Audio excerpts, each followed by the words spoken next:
Profile, Program 6, Martin Sheen interview. Stoneman, Sheen, 2nd February 72.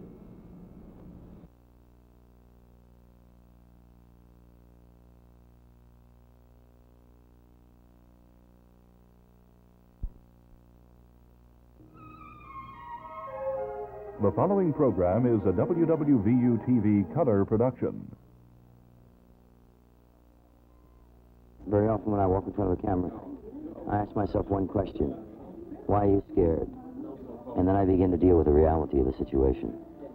That's what we do as actors. We do things publicly, ordinarily people do alone. That's why people will look at actors and say, wow, they really, I know what he's talking about. I've been there before. You see, they identify with the player.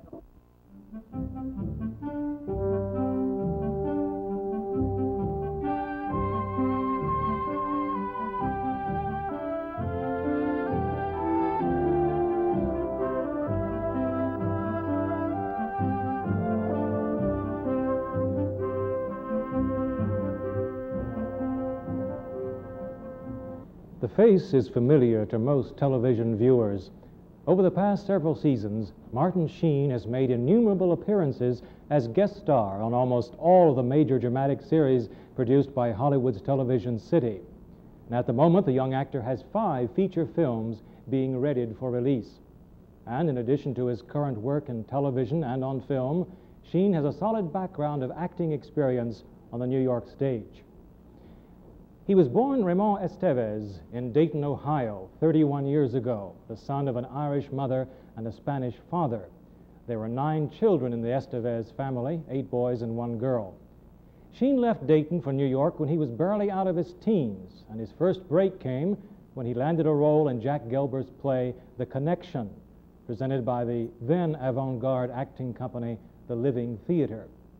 With this first significant role, he decided a new name was needed. So from his family, he took the first name Martin, and for the last, he chose the name Sheen in honor of a man he much admired, Bishop Fulton Sheen. The production that brought Sheen to the attention of New York critics, Broadway producers, and the public at large was Frank D. Gilroy's prize-winning play, The Subject Was Roses. Later, he was to appear in leading roles with Joseph Papp's Public Theater, including Romeo and Hamlet. But it was the part of the young soldier in the Gilroy play, returning from combat to face conflict at home, that started Sheen on his career. Sheen was in West Virginia recently to work on the film The Forests Are Nearly All Gone Now. During a break in the filming in a restaurant in Clarksburg, we talked about the years that led from Ohio to New York and then to Hollywood. Our conversation began with a story of how he got his role in The Subject Was Roses. It's sort of a strange coincidence. I had auditioned a couple of years before that production for the Actors Studio with a very dear friend of mine named Ralph Waite. I didn't get in the studio, but he did. But at the final audition, one of the directors, Ula Grossbard, saw me there. And, of course, several years later, when he was going to direct The Subject Was Roses, he called me in. Yeah, you remembered me. However, I was still one of, I understand, 200 guys, and it went right down the wire. They wanted Keir Delay. Keir Delay at one point, yeah. And some other notables.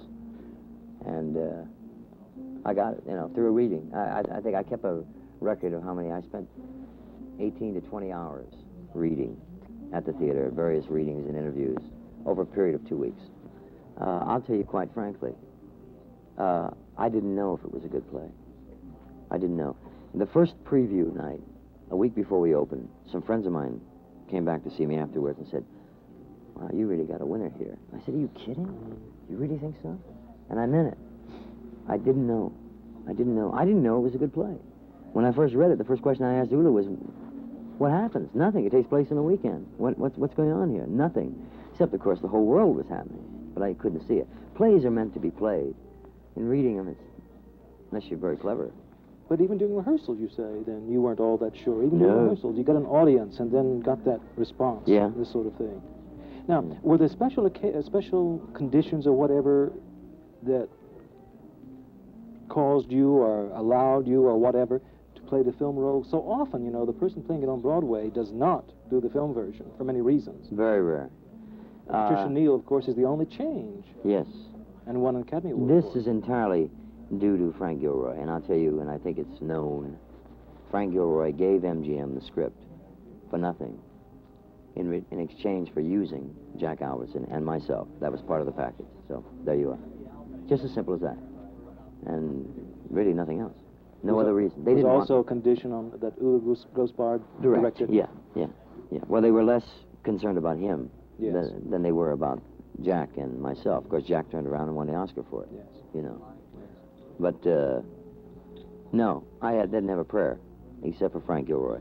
Entirely his doing. And is it difficult going from a stage production into a film version of that stage production? I wasn't that pleased with the film version of the play because I felt the play was better. It worked better as a play. And it was like filming a play when we did it. We did it in the apartment. I mean, in a studio, but an apartment. Stage dialogue remained the same. Mm-hmm. And story was strong. Yes. For my own part, it was the first major part I played in the film. And I was not pleased with myself. Well, you're very critical of your performances anyway, aren't you? Don't you think you're extremely demanding at your own roles? I always have been. I guess I always will be. Sheen has starred in 3 feature films made entirely on location in West Virginia. No drums, no bugles, When the Line Goes Through, and The Forests Are Nearly All Gone Now were written, produced, and directed by Clyde Ware, a native of the Mountain State. To me, he's the most talented actor in the country of any age. I always say for his age, in his category, but I really have to almost say unequivocally of any age. I see him through the camera lens, and I see him from behind the camera, and our crew, all the guys, and a lot of the people have been with us on all 3 pictures that we've been together, and Melba Willis says it in a certain way, and Hal Lyon, the sound man, says it in another way, and I say it in another way, but it all boils down to be the same thing. He's just a fantastic actor. He's a gifted man, and he's a gifted human being, too. One thing that is highly significant, to me personally, maybe it didn't have any meaning to anyone else, but it did to me. And that was the rock Hamlet that Joe Papp did at the Public Theater, which I played Hamlet. And the music was a very controversial, unusual approach to extraordinary. Shakespeare. Absolutely extraordinary. Where was the strength in that, Martin? What particular aspect did you felt that made it so significant or so meaningful to you? Well, the play stood up, as all great literature does, you know. We tore the play apart and made it prove itself. The play has 5 pillars, the 5 major soliloquies, you know, the great poetry of the play, the strength of the character. We're still there. We didn't change it. We rearranged them. In sequence, you mean? Yes. Oh, yeah, totally rearranged the sequence. You know, the play ended the same way with everyone dead, you know. But how we arrived at it was far different, you know. Insight into the play. Fascinating. Galt McDermott did the music, the fellow that wrote Hair. Oh, yes. You know, and Joe Papp directed and wrote it, you know. And the cast, literally, contributed new ideas daily that became the production, you know. It was a cooperative undertaking. Oh, very much so, yeah. Did you contribute ideas and all of your own about how Hamlet should be interpreted? Oh, yeah. We did things in that play that are generally not done, examining different sections. For instance, the Puerto Rican idea was, my real name, as you know, is Ramon Estevez. I'm half Spanish. And we decided to disguise Hamlet in several scenes as a Puerto Rican janitor in these surroundings, so that I wore a disguise and a wig and a pair of glasses and all, and I would eavesdrop on scenes, and then I would discover the skullduggery afoot, you know. For instance, that's how he discovers that we call them Rosencraft and Guildenstern, which seems to be close to the folio, the original folio. And that's how he discovers that they were playing both sides against the middle in the scene where he greets them, you know, welcome his schoolmates. And the idea was that every time he wanted to hide, you know, he would go into this disguise, you know. And in the end, he had to play it out, like the clown playing out the role. To hear a Puerto Rican accent on, I mean, it was extraordinarily received. It was very funny. You know, and to be or not to be, that is the question. Whether you know ruin the mind, to suffer these things. It was very funny. The audience was hysterical. But then when I got into things later on in the speech where I talk about who would bear the whips and scorns of time, the oppressors wrong, the plowman's contumely. There's an added dimension then, of course. Totally sad, because who were the doormen in New York? Right. Who was washing the dishes? Who was cleaning the garbage? Who was taking all the other you know, were the Puerto Ricans. Exactly. So that suddenly it had meaning, you know. And suddenly it had a feel to it and an understanding that it had never had before, at least not for the scholars. You used then the accent for a very specific reason for that soliloquy. Did you sustain it through the rest of the role? You didn't, did you? No, only when he was disguised as that janitor. So the production then was rather fragmented in a way, wasn't it? Extremely. And then all the pieces put together. You had to know the play. Understand what was being done to it, twisted and distorted to make certain points. Exactly. Then you got a different insight into it. For instance, the play within the play, where the players act out the death of the king. We threw a party for the king, and I'm handing out scripts for everyone and filming it with a 16mm camera, getting the king to play one of the roles, drunken and disorderly as he is, and he recites his own indictment. And then on top of that, Hamlet hits him, oh, what a rogue and peasant slave am I, with a 45 pointed at his head. Yes. You know, that this so-and-so here should do such and such and such. On and on and on. So that was the one thing that Clive Barnes, bless him, saw as an insight into the play. The rest of it he called Hamlet for the Philistines. You know, opening night I took his pen away from him. Didn't stop him. No. In fact, the two programs I saw on Camera 3, Clive Barnes was attacking it, and somebody else, I forgot Leonard who, Harris. Yes, was supporting it. Defending it. And Joe Pap was in between, so to eating speak. an apple. Right, and exactly. And you were doing scenes from it, I remember. Yeah. You also told me before about Fred Warrener as the ghost, right? Swinging in, what was he swinging in on? We were a circus act. Yes. The father and the son were like an old circus act. He made his entrance swinging 3 stories above the floor. Yeah, in long johns. And long johns. And we carried these characters throughout the play. When Hamlet escapes after the murder of Polonius and is heading out of the country, we left as a circus team, you know, and we ended up as Charlie McCarthy and Edgar Bergen doing... Whose idea was that? It was both Fred and I, really. Hamlet has the speech where he talks about, after seeing Fortinbras en route to conquer the land whereon... How all occasions do inform against me. And spur my dull revenge. Spur my dull revenge, right. And I sat on Fred's lap. He had his hand up my back under the coat and was like manipulating me like a puppet. Yes, yes. And I was like that, saying these lines.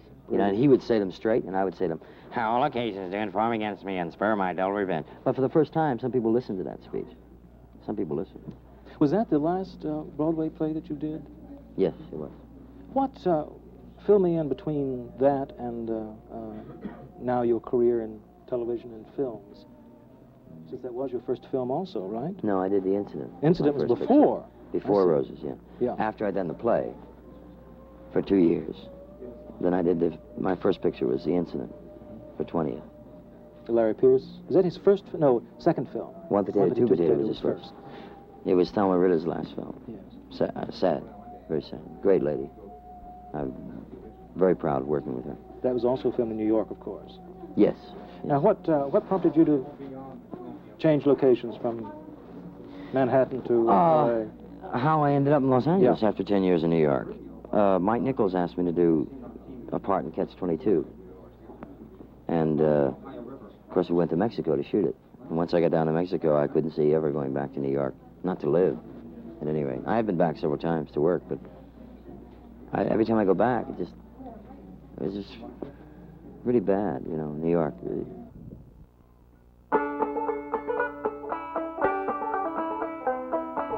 The story of Sheen's first West Virginia film, No Drums, No Bugles, is based on a Civil War legend about a man who spent 3 years hidden in a cave rather than choose sides in the conflict. The cave was located deep in the mountain valleys of Doddridge County.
One of the first things you said to me when we had our first conversation was that, I've forgotten the percentage, you said 80 or 90% of all television was crap.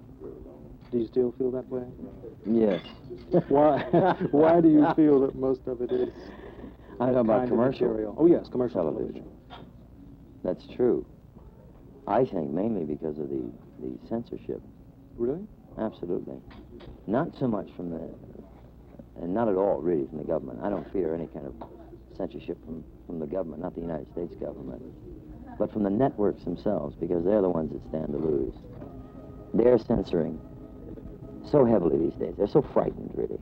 Not in their news service and public affairs, things of that nature, but on the dramatic program. You take the half-hour situation comedies. Look at them. Just skeleton-wise. For openers, it starts out with a lie. Lucy hides so-and-so in the closet, man, and through the whole show, she's avoiding, no, he's not here. You know, they go through this whole number, right? And at the end of the show, she says, oh, I didn't want to disappoint you. Of course he's here. You know, and all this nonsense. But it starts with a lie, so it teaches us, you know, to lie for openers. You know, that's how they get on. That's how they get their laughs. They think it's funny. Their laugh tracks they're proof of that. I think people are desperate for answers. Why do you think mainly what we get in drama today is a confirmation of our fears and a confirmation of our images of what a man is, what a woman is, what their relationship should be ideally, you know. But never the reality, or very rarely the reality, or if we do get to reality, it's never a commercial success. How about that? Alexandra Hay is Sheen's co-star in the film The Forests Are Nearly All Gone Now. You know, whatever you look at. And he communicates, he gets to you. He exchanges emotions, feelings that are not in the script, but play with the words. Sometimes I forget, right before I go on, I forget everything, because I get into the scene and I can't remember it. And he'll pat my head or something and say, it's all right, you know. The player must give what a novelist does in 6 or 8 paragraphs describing a character's feelings in a particular moment. A player has to do it like that, you know. That's why this typecasting, for instance, you don't go with someone so far away from it that they have such a long way to go. You go with someone who is like the character, or whom the image is of like that. Is there an image for you? Do you have an image? Do people think of you in certain roles? Yeah. Oh, everyone does. I mean, you know, everyone has an image about you in the business. I'm cast as a baddie or a stinker, you know, very often. In fact, Clyde Ware is the only one that thinks of me in terms of a romantic part, and that's a fact. I think it's why I work for him so much, besides really... And tell them what's really important about that. Martin has gaffer's tape. There's no production in the world that can get anywhere without this roll of tape. Not this specific one, but it's equally important with the talent of the... Sometimes he was thinking about putting this over my mouth, and that may have helped a great deal. Yes. But that's a fact, and I mean that very much. I mean, if Clyde, you know, himself asked me, you know, what am I doing? What do I want to do? The fact is, no one's coming to me and saying, you know, would you play a romantic part? Would you do this kind of part? And I think the best acting I've done in film has been in the films I've done for him, you know, this latest one included. Because he sees me without an image. He sees me as an actor, you know. And that's all that's important to him, you know. You wanted to play Love Story, didn't you? Yes, I did. How'd you know that? You told me. I did. Oh. Yeah. Yeah. I wanted it for a lot of... You would have played it differently, of course, I assume. Yeah, it probably wouldn't have been a success.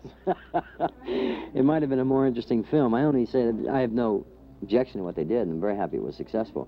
Just an interpretation-wise. Well, any actor playing that role would have been different than what it was. Do you feel your height is a strong deterrent about being considered for certain roles? And this Only sort of up thing? here. Only up there? Yeah. How Really. do you change that up there, though, Martin? About my own height, you mean in terms of what is expected, the image of the romantic part, the tall, dark lady? Or any man.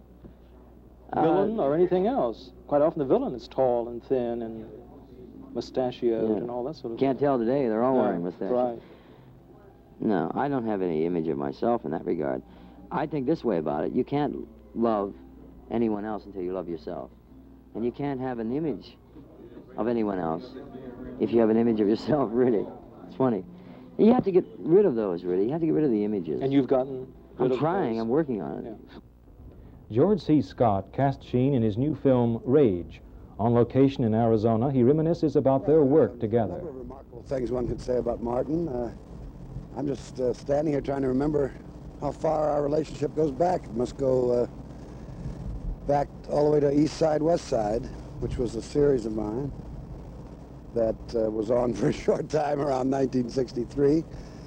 And it was sort of a forerunner of the socially significant series that followed later on television. And Martin did a very fine job for me in one of those, where he played a young alcoholic who was a wife beater. And I recall remembering him at the time, that he had a wonderful sweetness about him as a person, and it was such a calm, gentlemanly type fellow, and that when he played the part, he was absolutely wild and crazy and tore the whole joint up and everything. And I was very impressed with his work, and certainly impressed with him as a human being. A number of years later, my wife was doing an off-Broadway show by the South African playwright Fugard called Hello and Goodbye. And they'd run into some troubles with it, and I replaced the director more or less as some sort of a doctor, a play doctor. And the boy in it was not suitable. There was only a two-character play, and Colleen was very upset with the way the situation was going. So we had to get another actor. Of course, because of the type and age and so forth, one of the first people who came to my mind was Martin Sheen. And he was in California at the time, and I called him, and of course, you know, you don't get too much money working off Broadway. And I wasn't sure at all whether he could get a way to do it. But he kindly said he wouldn't. He flew in, and one of the difficult things about it, one of the many difficult things about it, was that being a two-character play was an enormously heavy dialogue load. He learned the part, which, as I say, was very long, and rehearsed it in 11 days and opened in it. And it was one of the most remarkable feats of, well, just sheer memory, for one thing, of course, and to be interpretive and be enlightening in it was another remarkable thing about it. So whenever I can, act with or use Martin Sheen, I try to do it, and that's why we're working together again in this movie of mine here in Arizona that I'm acting in and directing. And Marty plays a sort of an antagonist of mine. We're not terribly friendly in it, but as usual, I'm very confident that his work will be of its normal high standard, and I'm pleased as I can be to have him. That's just about a capsule of our relationship right there. Very often when I walk in front of a camera, I ask myself one question. Why are you scared? Why? What are you hiding? You know. And then I begin to deal with the reality of the situation. If I admit to the fear of what that thing does, because it catches you. You see, that's what we do as actors. We do things publicly, so to speak, as long as we do it on film and it's for the public. We do the things that ordinarily people do alone, you know. Hide, cover Exactly, in public. Yeah. But we must do it publicly. We can't hide. We must relate. And that's why people will look at actors and say, wow, they really, I know what he's talking about. I've been there before. You see, they identify with the player. Is it always a temptation, Martin, then, to hide when you walk on? As you say, why am I afraid? Is it always a temptation to withhold or whatever? Yes, yes. So you find the greatest actors are those that have stripped themselves almost and keep exposing more and more and more of themselves. You know, George C. Scott, whom I consider easily the best actor in the English-speaking language, only because I don't know what they're doing in other countries. But George, for instance, you know, the rage, the hurt, the fear, the power inside him comes out when he performs. It takes a lot of Never, courage ever to short. allow that to show. Oh, enormous courage. And you He run risks particularly. constantly, don't you? Oh, Of yes. maybe going too far or whatever, you know. You get your throat cut, you know.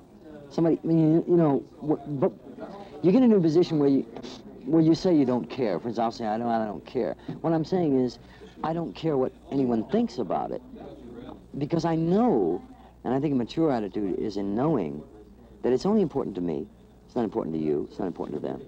It's only important to me, and I love it, and I do it for myself, because there's nothing I enjoy doing more, and there's nothing I want to do more than to act. There's nothing I have more fun at.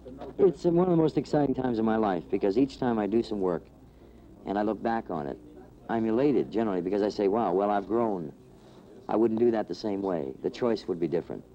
Under the circumstances that I did that, whatever it was, before, I did the best possible work of the moment, and that can't be changed. You have to be your own best judge. You have to know where you are. Yeah. Very often it's easy to get lost. Yeah. You know, you have to listen.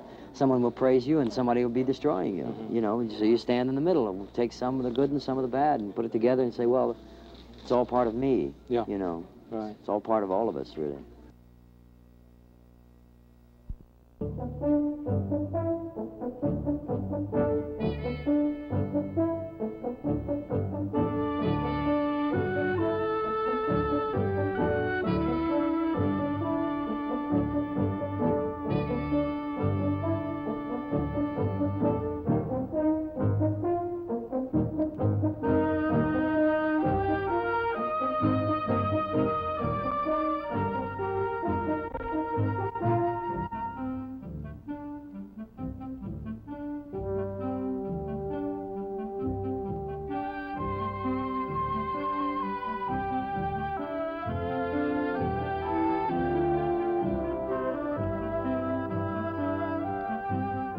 This program was partially funded by the Corporation for Public Broadcasting.